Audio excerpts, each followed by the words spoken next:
BRS ప్రభుత్వ హయాంలో కానీ ప్రత్యేకించి కేసీఆర్ కానీ మీరు కానీ అభివృద్ధికి సంబంధించి పెట్టుబడుల విషయంలో పెద్ద ఎత్తున కృషి చేశారు. దాన్ని ఎవరు తప్పట్లేదు.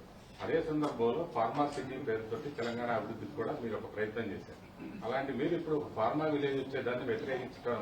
ఫార్మా విలేజ్ కు మేము వ్యతిరేకమని నేను చెప్పడం లేదు. మీరు ఒకటి జాగ్రత్తగా వినండి.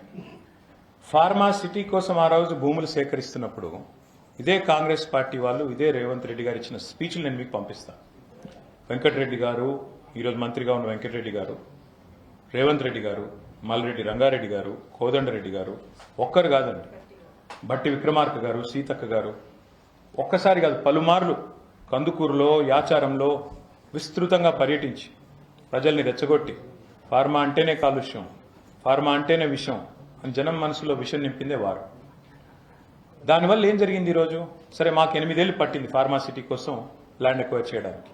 అయినప్పటికీ ఒప్పించి మెప్పించి మొత్తానికి 14,000 ఎకరాలు సేకరించి అక్కడ ఉండే పేదవారికి కూడా ఒక విశ్వాసాన్ని కల్పించి చివరికి కేంద్ర స్థాయిలో ఇక్కడ ఉండే మినిస్ట్రీ ఆఫ్ ఎన్వైరన్మెంట్ ఫారెస్ట్ కూడా ఎన్వైరన్మెంట్ క్లియరెన్స్ కూడా సాధించాం.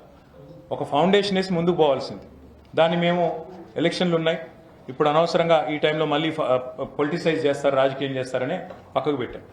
ఈరోజు అక్కడికి వచ్చి అదే 14,000 ఎకరాల్లో ఫ్యూచర్ సిటీ అని, ఏఐ సిటీ అని, ఇంకేదో పేరు పెట్టారు, 4th సిటీ అని రియల్ ఎస్టేట్ చేస్తున్నారు ఒకవైపు. రెండోది ఏం చేస్తున్నారు? ఫార్మా విలేజ్లు. కేసీఆర్ ఫార్మా సిటీ అన్నారు కదా, ఆయన ఆనవాళ్ళు ఉండొద్దు కదా, దాన్ని రద్దు చేసి ఫార్మా విలేజ్. కొడంగల్లో ఇవాళ రైతులు ఏమడుతున్నారు? ఇప్పుడు అమ్మాయి ఏమడిగింది? నువ్వే చెప్తావు కదా ఫార్మా అంటే విషయం అని.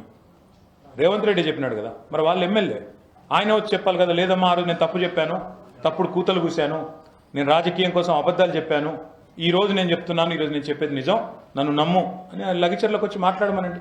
ఎమ్మెల్యే కాదా? 9 నెలల నుంచి టైం లేదా? వచ్చి మాట్లాడమనండి. మేము అభివృద్ధికి వ్యతిరేకం కాదు, కానీ ప్రజల మీద దౌర్జన్యపూరితంగా అంటే నువ్వు భూమి ఇవ్వకపోతే నేను తొక్కుతాం. ఎవడండి తిరుపతి రెడ్డి? అడ్రస్ లేని గొట్టంగాడు వచ్చి ఇది ఆగదు, ఫార్మా ఆగదు. నువ్వెవడివి చెప్పడానికి? నీకేం హక్కు ఉంది? ఇష్టారీతిన ఇవాళ ప్రజల మీద జులుం చేయడానికి ఎవరైనా అది దానికి వ్యతిరేకంగా ఉన్నాం. ముఖ్యమంత్రి ఎందుకు పిలవట్లేదు? ముఖ్యమంత్రి ఇవాళ ఆయన కాన్స్టిట్యున్సీ రగిలిపోతుంటే, రోమ్ నగరం తగలబడుతుంటే ఆయన ఎవరో ఫిడేల్ వాయించినట్టు ఈయన మహారాష్ట్రలో ప్రచారం చేస్తాడా? ఆయనకి కనీసం కాన్షియస్నెస్ లేదా? హృదయం లేదా? అది మేము అడిగేది.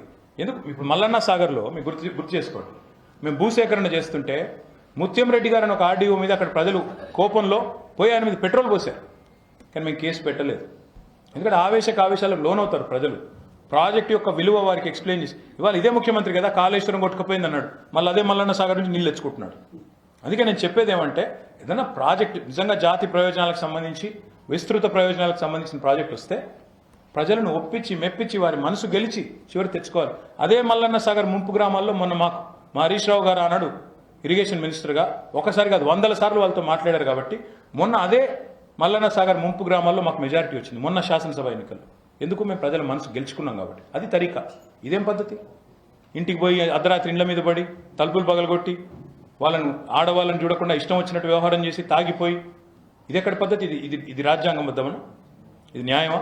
ఇదే మరి ఒక రాజకీయ నాయకుడు ఇంటి మీదకి పోతే ఇట్లాగే ఊరుకుంటారా?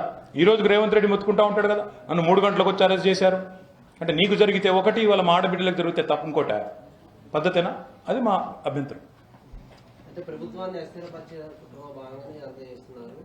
అయ్యా నేను ఇప్పుడు మళ్ళీ చెప్తున్నా మీకు, 5 ఏళ్ళు సరే, అది రిమాండ్ రిపోర్ట్ కాదు, Revanth Reddy demand report. Revanth Reddy demand చేస్తే వచ్చిన రిపోర్ట్ ఏముంది అందులో? కానీ మేము మళ్ళీ చెప్తున్నా, రేవంత్ రెడ్డి నువ్వు 5 ఏళ్ళు నువ్వే ముఖ్యమంత్రిగా ఉంటావు, ఎందుకంటే మీ అధిష్టానానికి మూటలు బాగా అందుతున్నాయి, వాళ్ళని తీయరు. నీకంటే మూటలు బాగా ఇచ్చేవాడు, బ్యాగులు మోసేవాడు, ఇంకా అంత ఎక్స్పీరియన్స్ ఉన్నాడు వాడు లేడు. కాబట్టి మరి ఏం చేయాలి? ఖచ్చితంగా నువ్వే ఉంటావు, నీకు నెంబర్ ఉంది, ప్రజాస్వామ్యం, మేము ఒప్పుకుంటాం, నువ్వే ముఖ్యమంత్రి ఉండు, కాంగ్రెస్ 5 ఏళ్ళు ఉండని, మాకు అభ్యంతరం లేదు. నిన్ను అస్థిరపరచాల్సిన అవసరం మాకు లేదు, ఎందుకంటే 5 ఏళ్ళు నువ్వే ఉంటే నెక్స్ట్ 10 years మేమే ఉంటాం, మాకు కూడా తెలుసు. నిన్ను అస్థిరపరిస్తే మాకే నష్టం. కాబట్టి ఆ ప్రయత్నం మేము చేయబోము. నువ్వు వీళ్ళ కష్టం విను, మా సంగతి తర్వాత. 30 మంది పైచిలకు రైతులు ఇవాళ అరెస్ట్ అయ్యి జైళ్లలో మగ్గుతున్నారు. మేము పోయి స్వయంగా చూసాం, వాళ్ళని కొట్టారు, విచ్చలవిడి కొట్టారు, చిత్రహింసలు పెట్టారు. దానికి క్షమాపణ చెప్పు. నీ రాహుల్ గాంధీ తెల్లారులేస్తే రాజ్యాంగ రక్షకుడని పోజులు కొడతారు కదా, ఎక్కడున్నాడు? ఎందుకు మాట్లాడాడు? మణిపూర్ మీద రోజు ఆక్రోశించే రాహుల్ గాంధీకి కొడంగల్ ఎందుకు కనబట్టలేదు? లగచర్లు ఎందుకు కనబట్టలేదు? అందుకే ఇలా దేశ రాజధానిలో మా ఆడబిడ్డలు వచ్చి అడుగుతున్నారు, సమాధానం చెప్పండి. రాహుల్ గాంధీని మేము అడుగుతున్నాం, నువ్వు వస్తావా కొడంగల్కు, లేదు ఇక్కడే ఉండి మాకు సమయం ఇస్తావా అని అడుగుతున్నారు. చెప్పమనండి సమాధానం. ఏంటి సార్ మరి వీళ్ళ సమస్యకి లాజికల్ కన్క్లూజన్ ఎలా ఇప్పుడు ఈ రోజు ఇన్ని జాతీయ సంఘాలకి, జాతీయ కమిషన్లకి వాళ్ళు కలిశారు.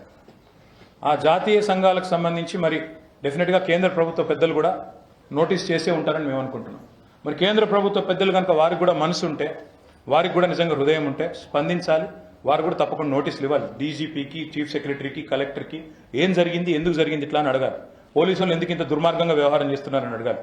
ఎందుకు ఉదాసీనంగా ఉన్నారు, 30 మంది రైతులను జైల్లో పెడితే వెంటనే విడుదల చేయమని ఆదేశం ఇవ్వాలి. ఇస్తే డెఫినెట్గా తదుపరి చర్చకు కానీ ఇంకో దానికి కానీ అవకాశం ఉంటుంది. కానీ ఈ రకంగా భయపెడతాం, మెడ మీద కత్తి పెడతాం, భూమి ఇస్తావా చస్తావా అంటే మాత్రం ఊరుకోము.